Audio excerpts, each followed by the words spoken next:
In an hour you will be king. And my father never wanted this, because he didn't like me. Your grandfather, the Hand, will try to impress on you that Rhaenyra should be put to the sword. You must reject this counsel. We must not rule with cruelty and callousness. For all her faults, she is your sister, your father's daughter. Do you love me? You imbecile. She should have said, oh, actually, no, hold on. I think I misheard Viserys in his death rattle. He said Aemond. Yeah. He Sorry. For sure, yeah. It was the other son. Aemond. Aemond. He said Aemond. Aemond the Conqueror. Yeah, totally. That makes sense. Aegon is like on the carriage ride to go get crowned king. He's like, did God. Daddy like me? Daddy didn't like me. Shut up. She's like, you imbecile. Slap him one more time, Alicent. I'm not for that, but slap him one more time. Oh, that guy. Wow. The worst. So glad he's king. Yeah. Gonna be harder for him to go to his child fight club now in secret. God, this whole, wow, there's a lot to unpack in this one. Yeah. Let's get it.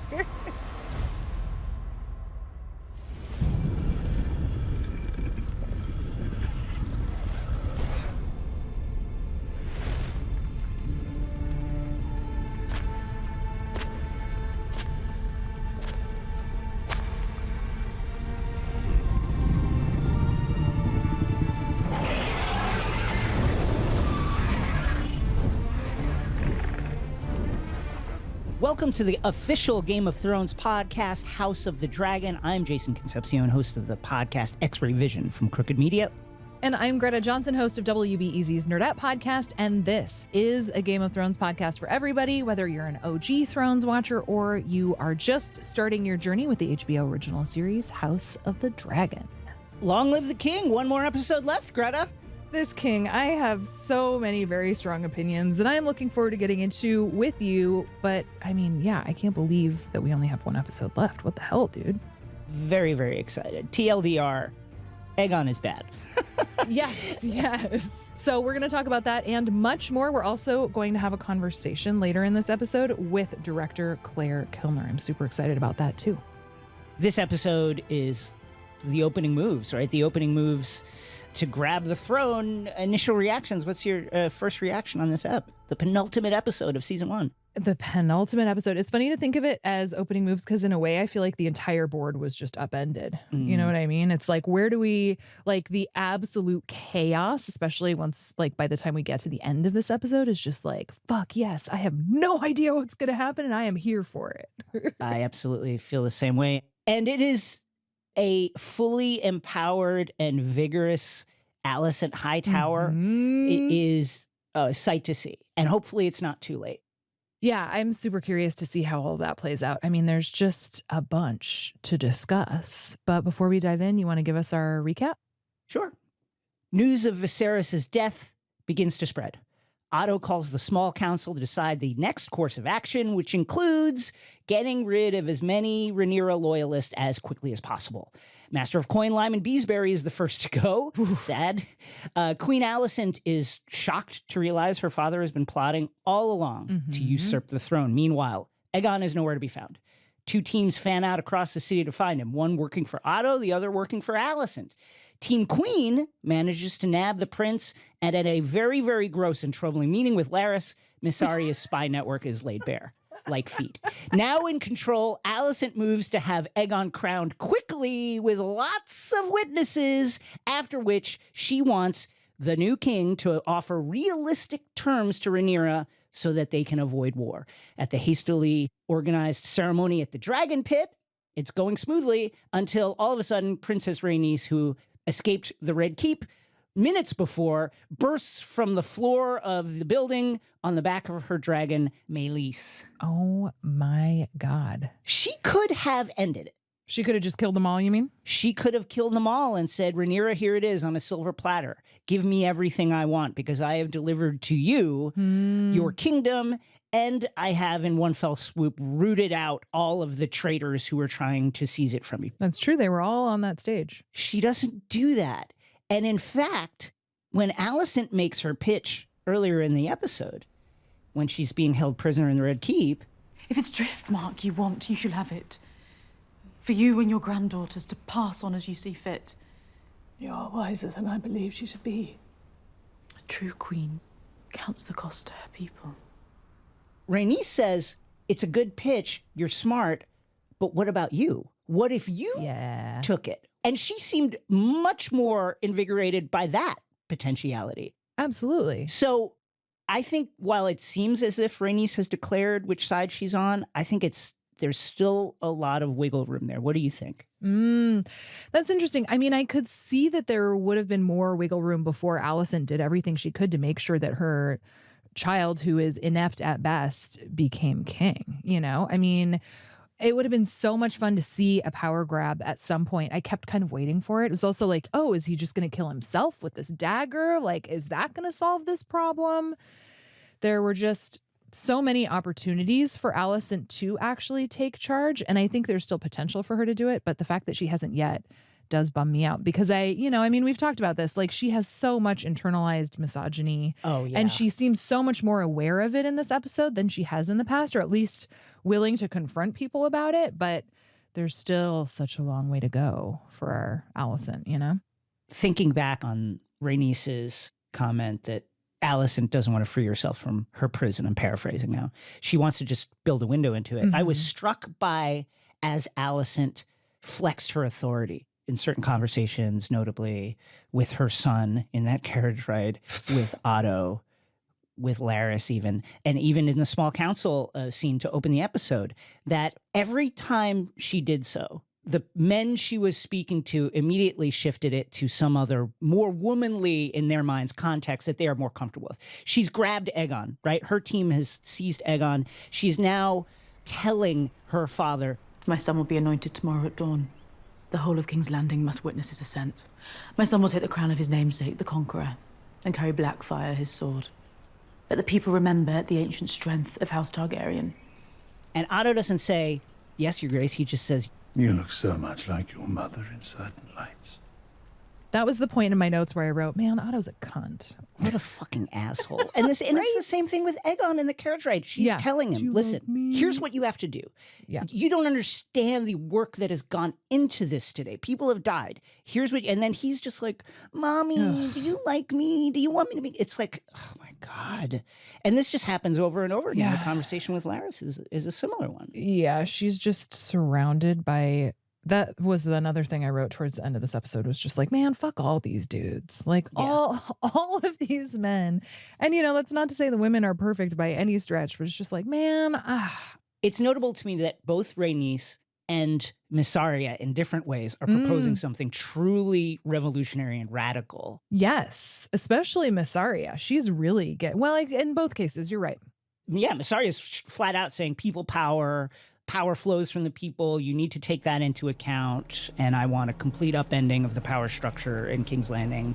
There is no power but what the people allow you to take. And Rhaenys is saying, hey, what about you? You seize power. I back you. It's a women's alliance. Yeah. I don't know. Maybe there's a role for Rhaenyra here, and we run the entire thing. That that was maybe left unsaid, but really proposing something revolutionary. And Alicent just, these are her opening moves. This is the first time she's made moves like this, really. And she, as you said, the structure of this world is so internalized in her that she can only barely begin to grasp the potential here if she wanted to take power in this moment. Well, I think also it's worth noting that for her to take power, would she have had to kill her son? And she even has that, what was that line about, is it weakness to not want to kill people? Right. I think there is that layer to her also where she has all these complicated relationships, and to take the power that she is perfectly qualified to take, at what cost would she have to take that is another very intense question. Well, Aegon doesn't want it. And I think Aemond is kind of the one, if in a alternate universe where Alicent says, I'm seizing it, with the backing of Rhaenys and potentially Rhaenyra, I think that Rhaenyra is an issue that would need to be grappled with. Co-rule, how would that work? Yeah. But in terms of her family, I think Aegon would be happy to just go away. Aemond would be the one to worry about, because he'd be like, wait a second. I actually have been studying for this my whole life. I'm qualified. And he's right.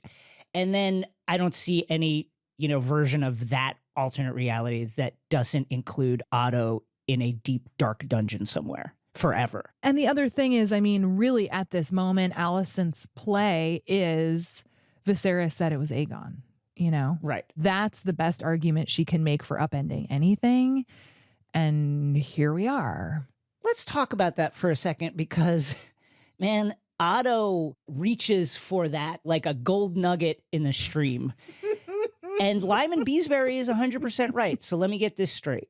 The king, for decades, has steadfastly refused to put aside his daughter, his picked heir, Rhaenyra. Yep. I will not believe that he said this on his deathbed, alone with only the boy's mother as a witness.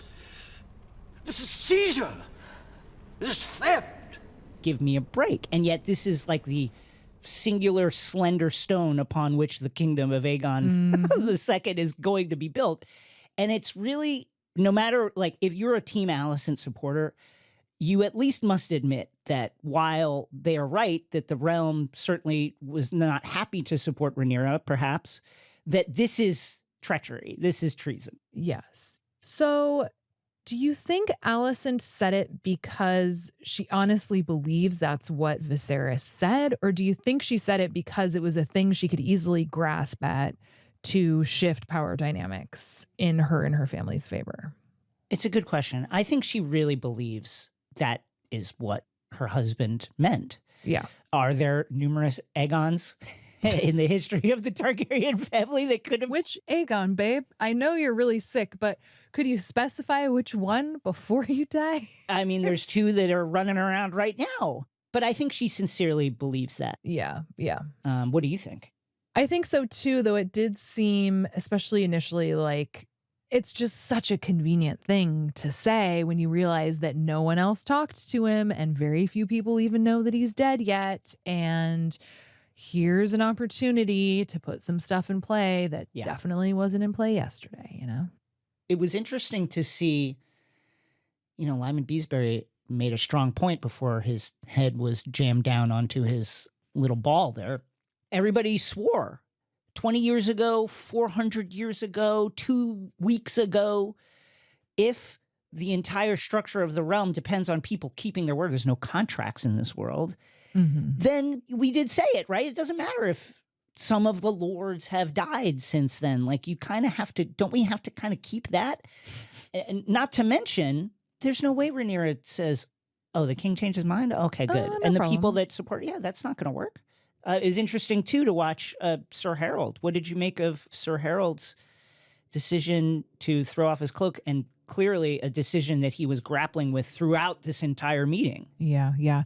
It's funny because, I mean, the bar is so low in Westeros that like any morsel of integrity I find so exciting because it's like, oh my God, look at them like standing up, resting on their principles. You know, it's like, well, thank goodness. And of course, you see what it gets you, you know, especially in the case of Beesbury. It's like, oh no, you just get your head smashed in by like an extremely volatile Kristen Cole.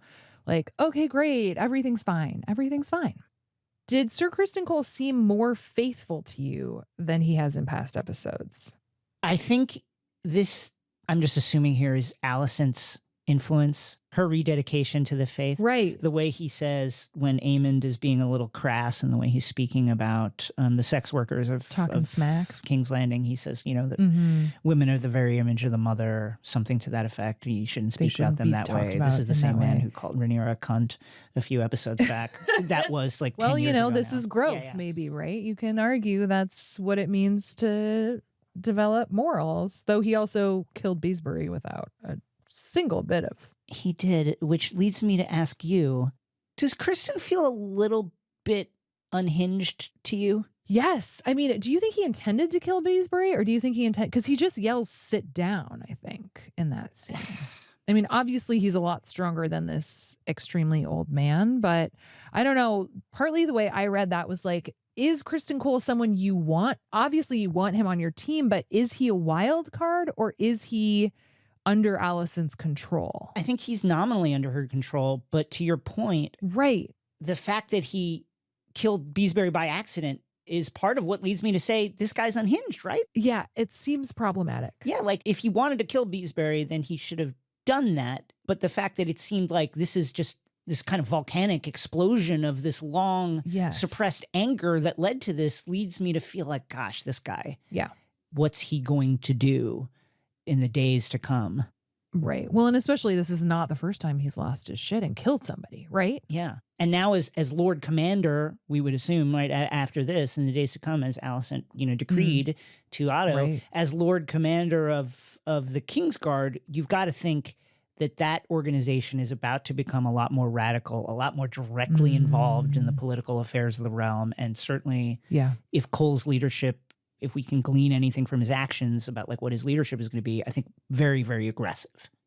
I do think that Cole is in love with Alicent. It does seem that his devotion is, or at least thinks about her as, the perfect human being, the perfect woman, the most chaste and honorable and noble and woman who is worthy of his loyalty and who very, very clearly he will kill for. I mean, Sir Harold is like, stand down, I'm your Lord Commander. And he's like, he didn't do it until the Queen said, it's fine, Kristen, go ahead, stand down. So messy. It's a mess. And Lord Caswell got strung up for trying to pass word. Yeah. I do think, speaking of passing word, I think the information economy of this episode was really interesting. And it's often a thing throughout Thrones. Like, it's a pretty, common theme, I would say. But I think especially in this episode, and especially in the first couple minutes, like, okay, who knows that he's dead? Who do we need to lock down at this point? Was really fascinating to watch. I'm not sure how many people picked up on this, but when Talia, the handmaiden, Alicent's handmaiden, who is in the pay of Mysaria, finds out, she then tells the Queen, things begin to, swing into motion. Yeah. And then we see Talia lighting the candles in a very specific way. And then we see that from, one surmises, the vantage point of wherever Mysaria HQ is, giving us an idea about how Talia has been signaling and communicating with her paymaster, Mysaria the White Worm. That's awesome. I'm also happy to hear you mention just point of view with camera, because I thought the direction and the camera work in this episode was really interesting, because especially in the early scenes, it felt very much as if we were looking in on spaces that we maybe weren't supposed to see. Did you get that sense too? Oh, absolutely. We're so used to seeing the throne room and these other areas in the Red Keep in the midst of the business day. And it's kind of wide shots, Yeah. Here we are seeing them in an intimate way. It's kind of like a peek behind the curtain. I found that really affecting, and it felt like the calm before the storm. I also found myself thinking about the information economy. Who is this boy? Right? I mean, he's the kid who like changes his whatever weird, what's the pee bucket called? The chamber pot. The chamber pot. There we go. Yeah. Pee bucket. Yeah, the royal pea bucket. Milady, I went to empty the royal pea bucket and I found the king cold and dead. Yeah, exactly. Listen, we always understood that Otto was a ruthless fellow. Oh my God, yes. That scene is just like, oh, we're not fucking around anymore. Not fucking around. Yeah.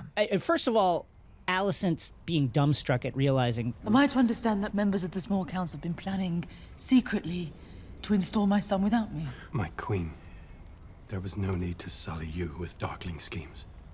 But when Otto is basically like, hey, Sir Harold, take a few picked guys, go to Dragonstone and kill everyone. Yeah. That was a bone-chilling moment when you realized what he is about and what these names that he is collecting, the fate that they are going to meet.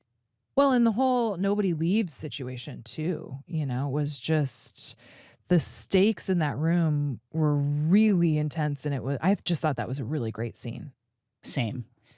It feels like a real missed opportunity for Mysaria here, because I can't help but morally support her crusade. Let's end systemic child abuse in the capital. That seems like a very worthy thing to do. Pretty legit. But the concept of collateral, I think, has never occurred to her, because you can't just give up the king without any kind of assurance that Otto is going to follow through. Because when she says, power flows from the people, paraphrasing now again, he laughs in her face and says, oh yeah, no, I will remember that it was you who seized the prince and then handed him back. Don't worry, I'll remember. That felt like, okay, wait, deal's off. I'm not giving him back right now. But then what do you, I mean, if you want the deal, how does the collateral work? You know, I mean, to your point, there are no contracts in this world, right? It's like what she's using a bargaining chip as best she has, I think. Unless it's like release all the children right this second, I guess. Yeah, I guess give me the younger of Aegon and Helena's kids as collateral. I promise I'll raise them in safety and security, unlike the things that go on in the Capitol. Oh, you know, usually in this world, you know, that's the way they do it, is you take some sort of hostage. Sure, that's true. That's very true. I think about like Theon Greyjoy. Yeah. So is there a version of this episode, you think, that's actually like a buddy cop Easter egg hunt situation with Eric and Eric just sort of like traipsing around town? A&E. Looking for the Easter bunny or something? Yeah. I found it fascinating to kind of like try and unpack which side. First of all, who was who? Eric or Eric? And I have to, you know, give props to Otto for having the confidence to say, Sir Eric, and be right. I guess it's 50-50. It's a coin flip. Yeah, there you go. But it really seems as if Sir Eric, who was sworn to Prince Aegon, right, having the benefit of that closeness, is the one who is like, not this guy. We can't do this. I got to spring Rhaenys. This guy sucks. We can't let him seize power. When Eric and Eric arrive at the horrific children's fight club, oh my God, they see a bastard who I guess we are to assume is one of Aegon's or some other Targaryen bastard. That was horrendous. Oh my God. And the teeth and the nails thing, it's just like, oh my God. Oh my God, it's horrible.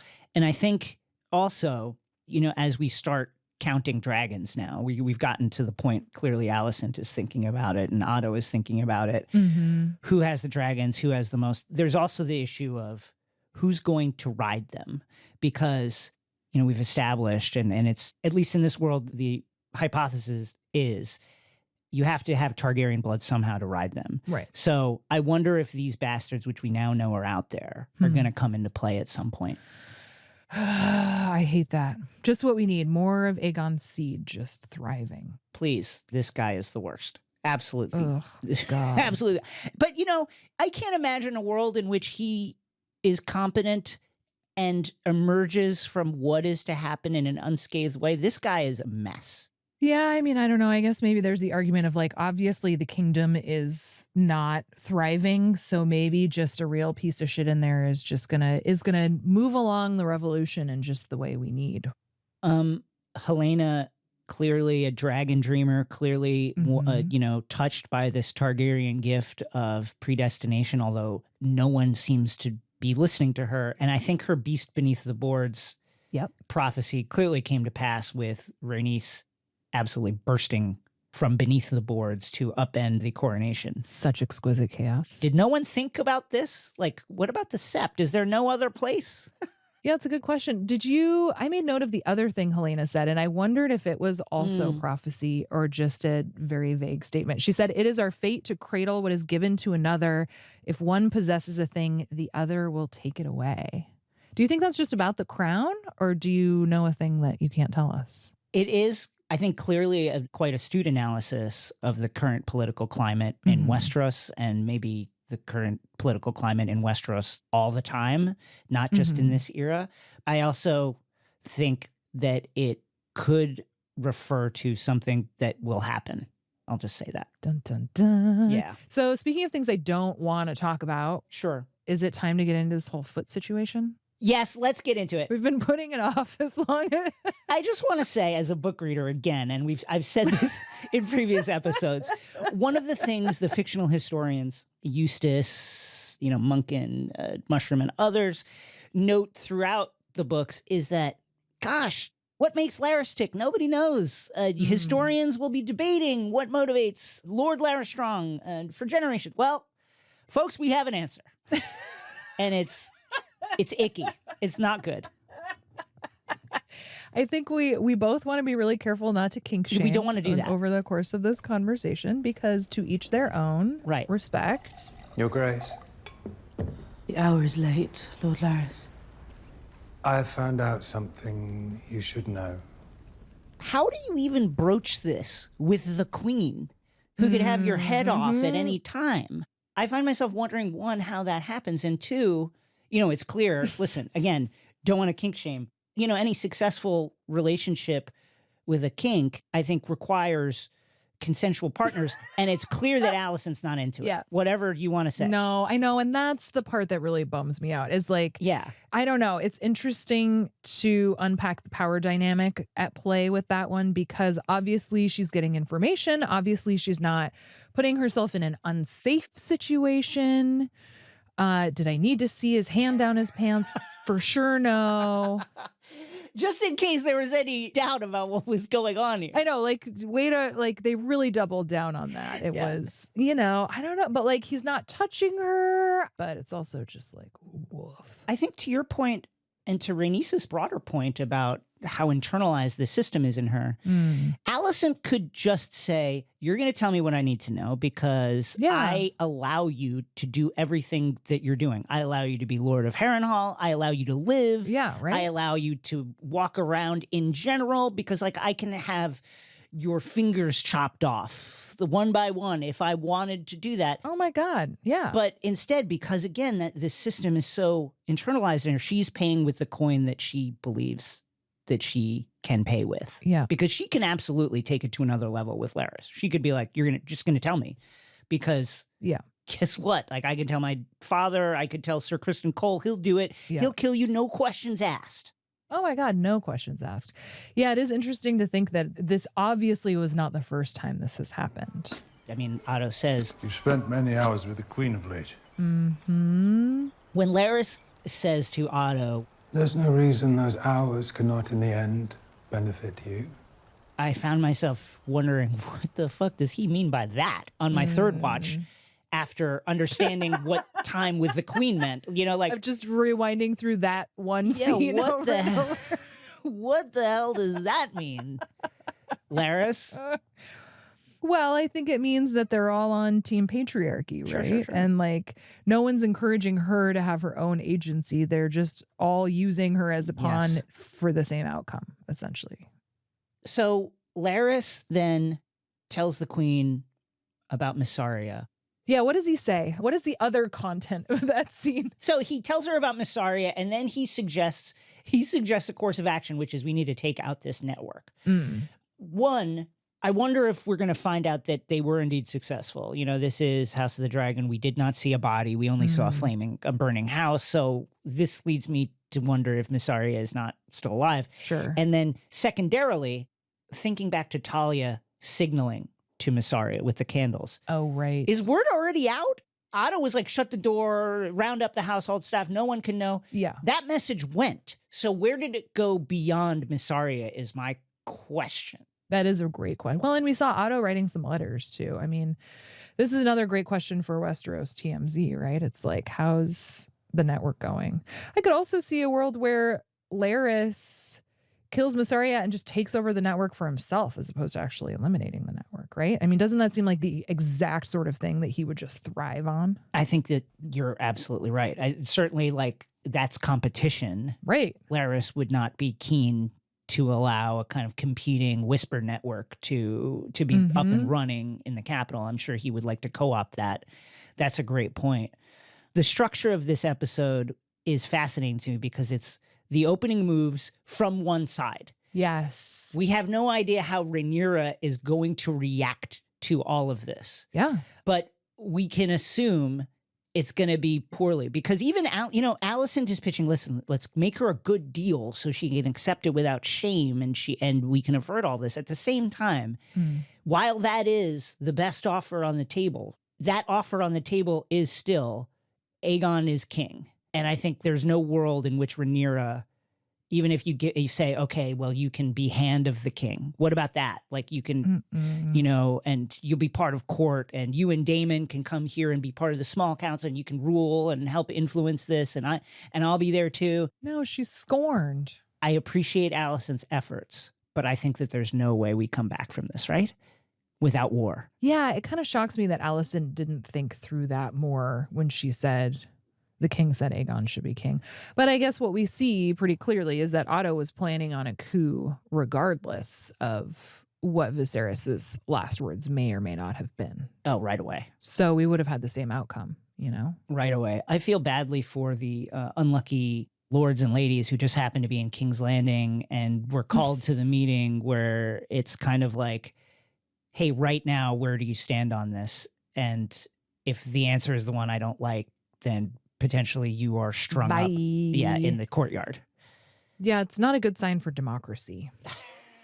That's a very bad sign for democracy. It's very clear we do not have a First Amendment in this entire situation. That last moment with Rhaenys and her dragon Yes. roaring Oh in my God. everyone's face. First of all, that seems like a bad sign, right? For a coronation. Bad way to start the reign, Well, yeah, a bunch of people are dead in that room. at the very least.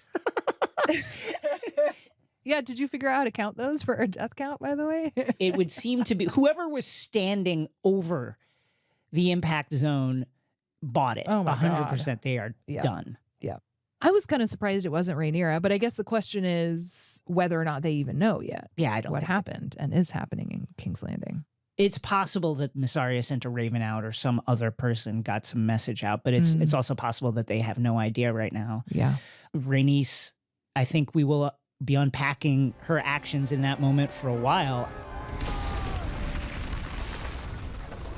To me, it felt like she's still leaving it open. Like, okay, Interesting. I did not appreciate being taken prisoner, but if you really want to parse it thinly, as you know, Master of Laws Jasper Wilde would love to find a loophole in this, I think you could argue that she hasn't really declared yet. I mean, she definitely didn't kill them outright, which she certainly could have. She could have, and if she was Team Rhaenyra, she just would have, right? Wow, the thing is, she is definitely questioning the validity of the coronation, I think, right? Because, I mean, she also could have waited until the end of that ceremony and everybody emptied out and then gotten on her dragon and gone home. Right. The fact that she fucked it up as much as she did, to me, seems at least like a statement that this whole thing is a racket. But I suppose that's not necessarily obviously in favor of Rhaenyra. It could just be more against Aegon, which I support Yeah. because Aegon's the worst. It felt to me, being a sports fan, kind of like a free agency play. Yes, she's declared Sure. that she is not a fan of the proceedings up to this point, but it seemed to me that she is saying, hey, maybe sweeten the pot a little bit, Yeah. because what you're asking me to give you is everything. So my price is going to be much higher than the one that you offered me privately in that room. It's going to be more, whatever that means. And to make the stand that she did with the dragon, which is the thing that Alicent expressed interest in.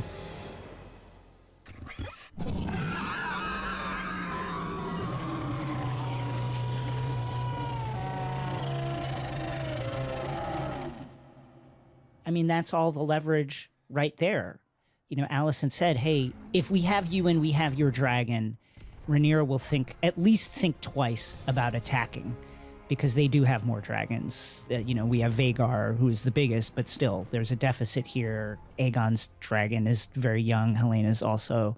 They have more mature dragons. So if you come over, she'll think twice about it. But if you don't, why wouldn't Rhaenyra fulfill the promise that she made in friendship at the end of the previous episode? Right before she left. Right before she left, where she said, I will return on Dragonback. I think that there's a great chance now that Rhaenyra fulfills that promise and does so, you know, in anger. Dun, dun, dun. I am so excited for episode 10. Oh my God. This just set up so much. How do you think it compared to other Penultimate Thrones episodes? Because I feel like, you know, in terms of a series arc, there is a tradition of how they often have gone. Obviously, this is a different show. Just curious what you thought.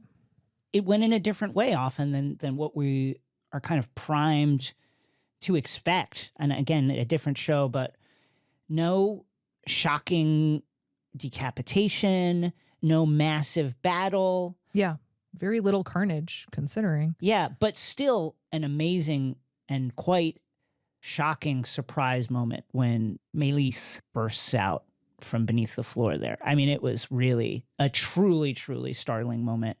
And yeah, you just feel like we're on the roller coaster now and it is heading straight down. What about you? How did you feel about it for a penultimate episode? I thought it was great. I think what we come to expect with an episode like this, and I think it totally fulfilled, and I think it fits into the wedding episode 2, episode 5, where it's kind of like this ratcheting of tension, and you keep thinking, oh, this is the thing, you know? And I remember thinking that with like Aegon holding the dagger. And, you know, here he is throughout this entire episode talking about how much he does not want to be king. Is he going to end it for himself so that he, you know, and then what's Alicent going to do when they get to the, you know, like just thinking through all of these different possibilities and this ratcheting of tension. And then to have it seemingly go pretty well, actually, when he takes out his sword and everyone's cheering, which seemed really unexpected. And then it's sort of like, oh, maybe we just have a nice lull. And then this insane explosion is like, oh, fuck, yes, here it is, you know? Our super producer, Kia, is an avowed fan of Cersei Lannister, who is a monster in many ways. But I have to say, you know, thinking about this episode, Cersei had it right in that she just did it. Everyone was expecting her to, you know, be, again, because of that, the patriarchal system that they are in, was expecting her to make moves in certain ways, to not escalate the way a man would escalate, to not like immediately just be like, okay, fine, put you to death. That's it. And I'll move on with my life and do the thing that I want to do. Right. But Cersei did that. She decided, okay, here's the price that needs to be paid if I want to be queen. And I'm just going to do it. And I find myself like measuring Alicent's, you know, sincerely good-hearted attempt to influence power here.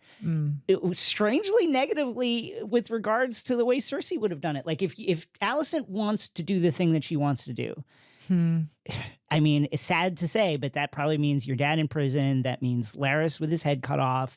That means Jasper Wilde immediately to the wall, as you said.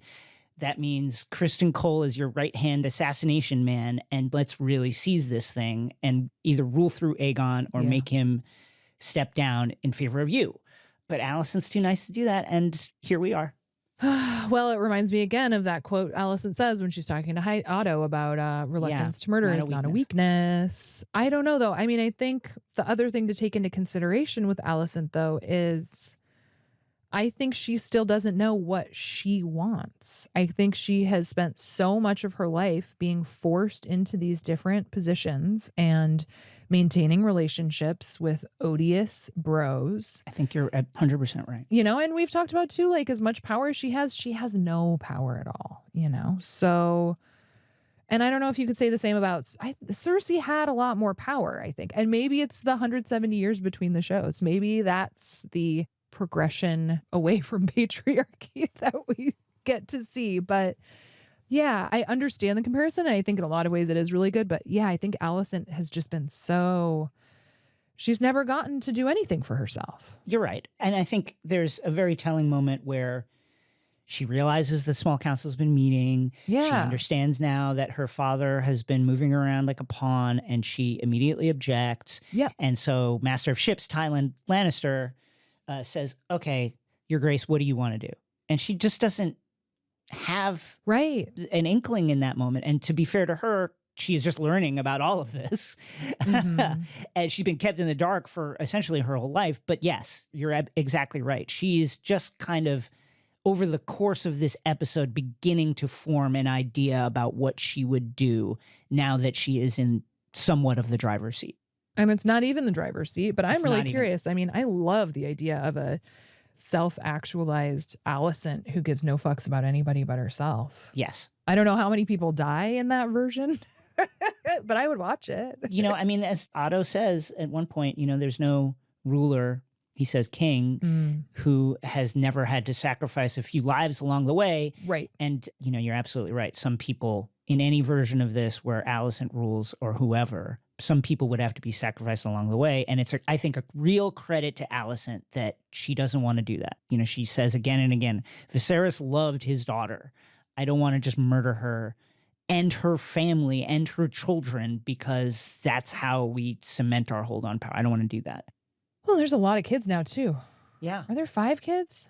There are 5. The 3 strong boys and the other 2? The 3 strong boys that she had with her doting husband Laenor. May he rest. Love Laenor. And then 2 with Daemon and 1 on the way. That's right. Good Lord. That's not convenient. It's not convenient at all. I wish them all safety and security in the wars to come. Oh my 'Cause God. it's going to get ugly, folks. Ooh, okay, so yeah, what did you do about the death count for this one? Okay, well, let's start with the easy ones, right? Shout out to the bees, Lord Lyman Beesbury. Calling bullshit when he sees it, respect. Calling Tip of the bullshit hat. when he sees it. He had a great run as Master of Coin. He did. Very old man. 6 and 7 years, which is $1 billion in this world. Right, exactly. Yeah. Okay, that's one. Lord Caswell of Bitterbridge, who tried to get out of the Red Keep in order, we assume, to pass word to Rhaenyra. He did buy it. So that's 2. Well, what about at White Worm HQ?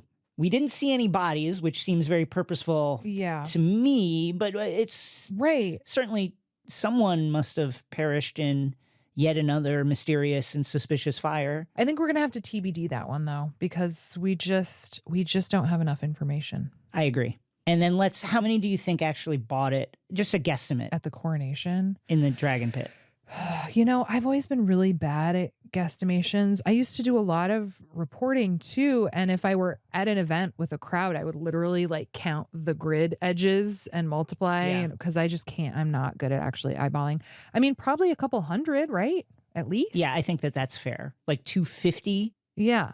Let's call it 250. So let's put it at 252 Okay. estimate. Is that our costliest count so far? For sure. If I was just a regular citizen of King's Landing, I'd be like, hey, what about us? It was costly. We bought it in vast, unnamed numbers today. Oh, shout out to all those extras, I guess, huh? Yeah. Well, shall we have our conversation? Yes, let's talk to Claire about the episode. That sounds great. Maybe she has some insight on how many She probably does. kind citizens of King's Landing bought it in that probably moment. does. I wonder if it's all extras or if it was CGI. Yeah. Today, we are delighted to welcome Clare Kilner to the podcast. Claire is a director known for her films How to Deal, The Wedding Date, and Janice Beard. Her work in directing can also be seen on the TV shows The Mosquito Coast, Snowpiercer, and now, of course, the HBO original House of the Dragon. Claire directed episodes 4 and 5, and of course, also the penultimate episode of season 1. Claire, welcome to the official Game of Thrones podcast. Thank you very much. I'm happy to be here. This is such a unique episode in that we're seeing the events mainly just around King's Landing. We're seeing one side of the story. How did you look at this in terms of your approach when you first started reading the script? Well, when I started reading the script, the first thing that hit me is the king is dead. You know, it's like a big episode. And I started thinking about what happens in countries that have a coup and how everyone begins to dig deep, take sides, test each other out, see where each other stands, because that's when everyone starts revealing who they really are in a situation like that. So my approach on the sort of macro level, it was, who is taking sides with Alicent, who's taking sides with Rhaenyra. And then actually in each scene, I sort of looked at who was trusting who is telling lies, who doesn't believe the truth, or who doesn't believe that lie. And so with the actors, in collaboration with them, we sort of wanted to dig deep beneath the words to see what was really bubbling up in the souls of each character at that point in time. Oh, that's really cool. It's a fascinating episode because, to your point, there are a lot of different dynamics happening. I think, too, about, economy of information in a world that doesn't have smartphones, obviously is a really big deal. But I think especially in this episode, when some of the first pieces of dialogue we see are who knows and, who is going to be told and who do we need to keep in the castle so that they don't tell people is just super fascinating. Yes, I love the scene with Rhaenys when she's locked in her room and is completely helpless. And you just know when she's sitting on that bed, the machinations, and she's just like putting everything together. And she's such a smart woman that she's going to be concocting a plan as soon as she gets out of there. For sure. It seemed to me, too, like there were a lot of really interesting camera angles in this episode that made me feel like I was looking in on something that I maybe shouldn't be seeing. Well, I mean, it's interesting. I work very closely with my DP, Alejandro Martinez. And what does DP stand for, just for people who don't know? Director of photography, cinematographer. What we do is we go into the set and we act out the scene. The two of you? Oh my God, that's amazing. And we are terrible actors, but, Alejandro does get into it, I'm like, steady on. But we just want to say the words out loud and have a feel for the space that we're in, because it just starts to take on a new life. And then we start, discussing like, what is the scene about? And if we had to shoot the scene in one shot, what would it be? And that is just a really great, simple way of approaching the scene and getting to what is the heart of the scene. Because sometimes it takes quite a lot of work to really get into the minds and hearts of these characters because the writing is so good. I just always look for the depth of the writing, Well, and I suppose you're trying to get it done in as few takes as possible, too, just for the sake of everyone else involved in the project. Yes. I mean, especially with the big scene in the small council, that was I think 9-page scene. There's so many people in that room, and it's all about the reactions, how people are reacting to what other people are saying. So you have to go around the room shooting every person during that 9-page scene and shoot all the different angles, because, if you want, in simple terms, if you want someone to look powerful, you do a low angle, weak, you do a high angle, you want to get the camera movement pushing in on Alicent as she's sort of digesting the fact that her father had a plan and hadn't involved her in this plan, and that the room is divided in two, so there is a lot to capture. And we shot that scene over 2 days. And I have to say, at the end of the 2 days, I hope people don't mind me saying this, but my ears are perking up. we were on our final big wide shots, and Rhys said his lines, "The king is dead." We just all burst into laughter. Oh my God, I would love to see that. It didn't seem real, and we felt we were in an alternate world, a different universe. And everyone's shoulders were shaking. And then I snorted with laughter. And it was not good. My first AD was like, "Claire, you're the person not meant to laugh." You have to keep everybody together. Yeah. But, everyone did hold it together. But it was so surreal just because, when words are said over and over again, it's like sometimes you just lose the actual emotional attachment to them. Thinking about that scene, you mentioned how interesting it is to kind of track who is on which side. And that scene in particular, there's a lot of, obviously, characters like Lyman Beesbury are going to be very outspoken about what they want. Otto, Tywin Lannister are going to be very outspoken. But others, it's a very dangerous situation. And so there's a lot of interior measuring, as you noted. Where does this person stand? Where does this person stand? How did you work through that with the actors? Like, say, Graham McTavish, who plays Sir Harold. There's all these wonderful reaction shots where you can see him really thinking, oh gosh, is this the way this is going? How do I feel about this? How did you talk through that with the various performers? I really just go with questions. And one of the questions I sort of ask a lot in this show is like, who is the most powerful person in the room? And, what is your reaction to them? And sometimes I ask it as a sort of secret question away from the other actors. But sometimes I'll ask it in front of the other actors, and people get pretty miffed when they think they're the most important person in the room and people don't say they're the most important person in the room, Which is the perfect dynamic to have going in the context of a show like this. Exactly. Actually, I worked with Alison Wright on Snowpiercer, and I heard her in some podcast or something saying that I walk into a room and think, who is the most powerful person in the room? And I just really liked that approach, because we all do it. We walk into a room and we take the measure of everyone, sometimes subconsciously, Yeah. But so Graham is just a hugely smart, intelligent actor. And, I love what he does. With no words, he just tells us so much. So I think we just talk about, what do you want here? Another question I ask is, how do you want to change things? Probably that whole time.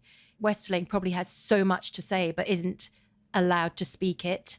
So when the very sad Beesbury incident happens, he's raring to go. He's just suddenly comes in hot. Thinking about who the most powerful person is, I'm struck by the fact that this secret plan was rolling into motion. Queen Alicent begins to realize now that these things have been going on without her knowledge. And then she starts asserting herself as, certainly on paper, the most powerful person in the room. And the dynamic changes in a very, very interesting way where all of a sudden Tywin Lannister's like, okay, well, what do you want to do? That's such an interesting energy shift because it really feels like we're going in a very radical direction until Alicent very firmly puts the brakes on things. I think it's been building up to this moment since episode 1 where she feels, like she doesn't have a voice and she's not allowed to speak her truth. And I think in a way, when she realizes that her father has been concocting plans without her, there's a switch. That's the big shift. He was her ally. She was his ally. She loves him. She trusts him. And he's the closest person to her who has always been her protector. And so when she realizes that he actually isn't and that he's become power hungry and willing to kill Rhaenyra, who, despite everything that happens, there's a deep connection. Yeah. Ultimately, you can't erase the fact that you loved and cared for someone. It's like it could get twisted, but you can't kind of delete it. So I think is the propulsion of her to suddenly, well, not suddenly, but it's building in her. And, she starts working out as she's speaking what she wants and what she wants to do. And I think this is where a new Alicent is born. Yeah, it's interesting to think about that. And then, you brought up Rhaenys earlier. That interaction between the two of them in this episode too is so great because... Great scene. I kind of like to think of it as like Rhaenys almost radicalizing Alicent of like, you can actually ask for power in this scenario. You're pretty well qualified for it. Yeah. What was that one like to talk through? Well, with those two actors, you just say action and you just sit back and watch. Yeah. I just love that scene because Alicent believes she has to work within the fabric of the society that she's grown up with, right. Work within the patriarchy, and that's how she will gain power. And Rhaenys is, you will never, ever gain power that way. You will never beat them that way. Well, and like none of those walls are actually real either, Yeah. right? Or they don't have to be. Yes, exactly. Rhaenys has an incredible line in that scene where she says, I'm paraphrasing now, you just want to build a window in the wall of your prison. You're not looking to demolish the prison. That gets right to the heart of what Alicent's trying to do. And I found myself through this and where Rhaenys escapes from the dragon pit, wondering, where is she positioned in this great conflict between Rhaenyra and Alicent, the Hightowers and the Targaryen side? Because it feels as if, on the one hand, she charted, as Greta noted, she charted a very radical course, or at least put the question out there, what about you? What if you seized it? And then when she emerges from the floor of the dragon pit, she could end it right there, but she doesn't. What's driving her in that moment?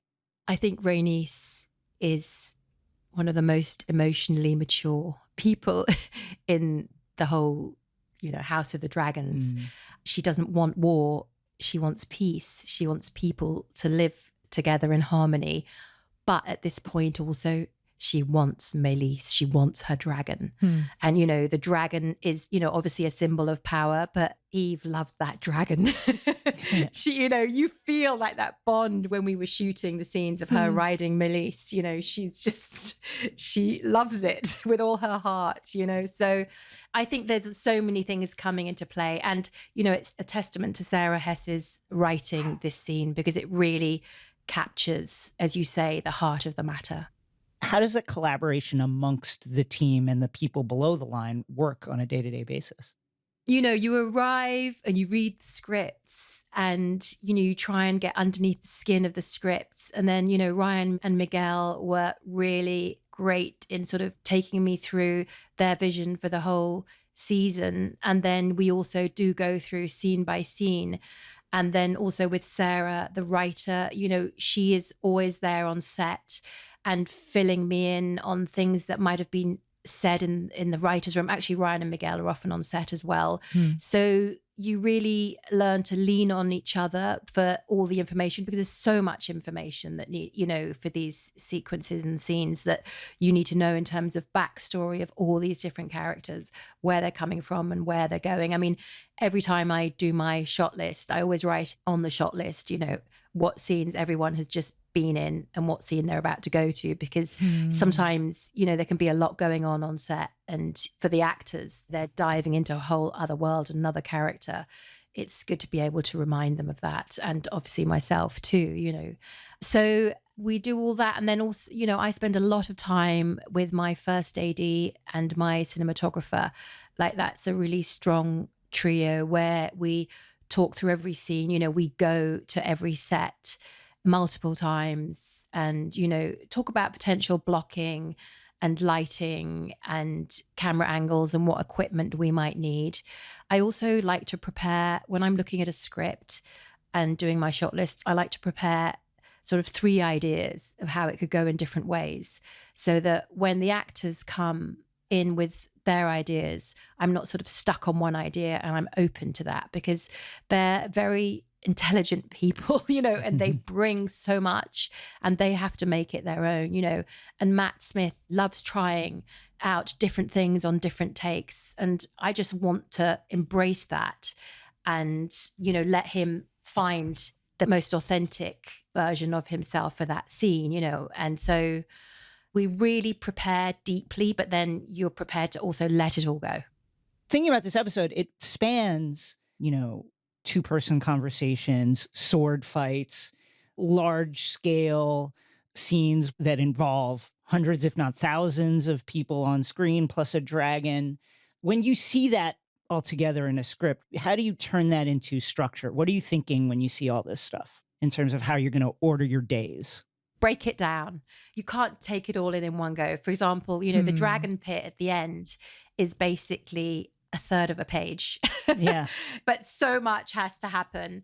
And then Rhaenys, appears on the dragon. Right, because she doesn't say anything. Yes. So, it's deceptive. And so, the script was actually shorter than many of the others because it was so dense in what was happening. We knew it would fill, the hour very easily. For example, on that dragon pit, we storyboard it and then we print out the storyboards and we work out each frame, how we're going to shoot it. We need to do layers, for example. And by that, you mean like VFX essentially, right? Yeah, VFX layers. So for example, the actual studio that we shot it in wasn't big enough. It wasn't, because the dragon pit is as big as a football field, so it's enormous. And so, for example, as we're shooting people entering the dragon pit, we have to have a blue screen in front of them, because then we are going to take the other end, the dais end with all the royals on it, and put that in behind them and add, hundreds of people as well. And then we have to shoot many different layers of people to add and then sort of fill the screen with them. Wow. And I had ideas, when the dragon breaks through, I did some research into sort of the stadiums when people get crushed.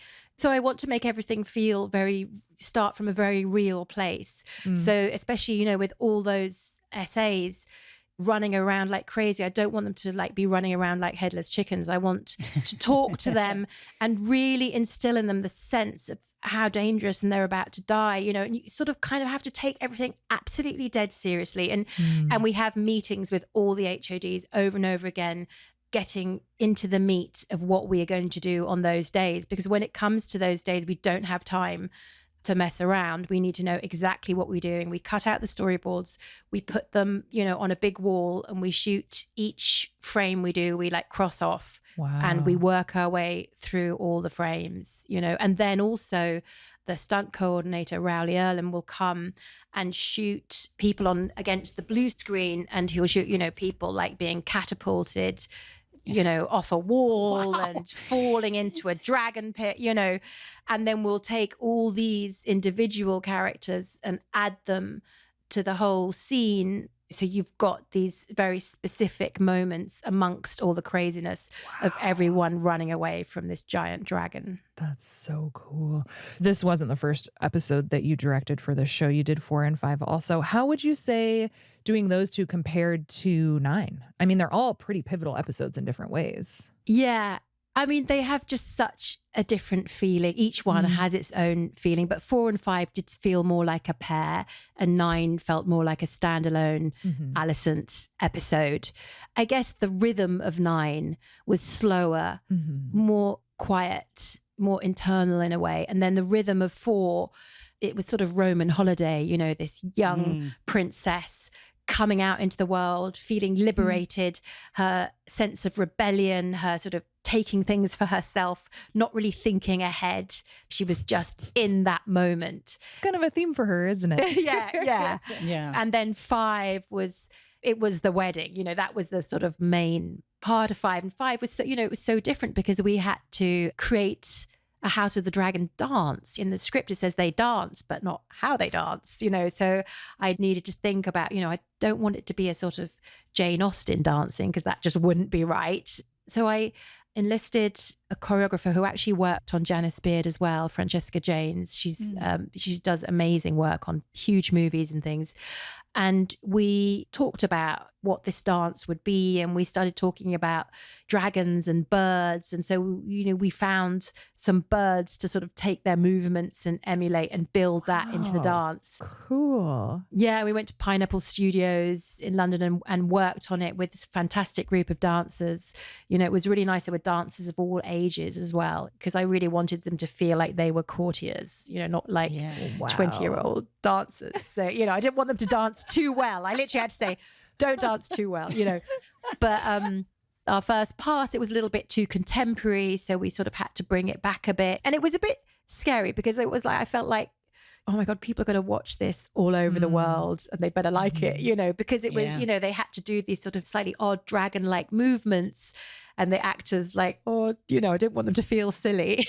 But I think it worked out really well. And I'm really proud of that dance, actually. That's really cool. Was there ever a moment while you were working on it where you were like, this goddamn dance? Oh, yes, I'm sure. Yeah, the wedding took many days to shoot. You know, I approached it with the head table with all the royals on it. We had to get all that coverage, and then we had to get Cole and all his reaction to everything that's happening in there.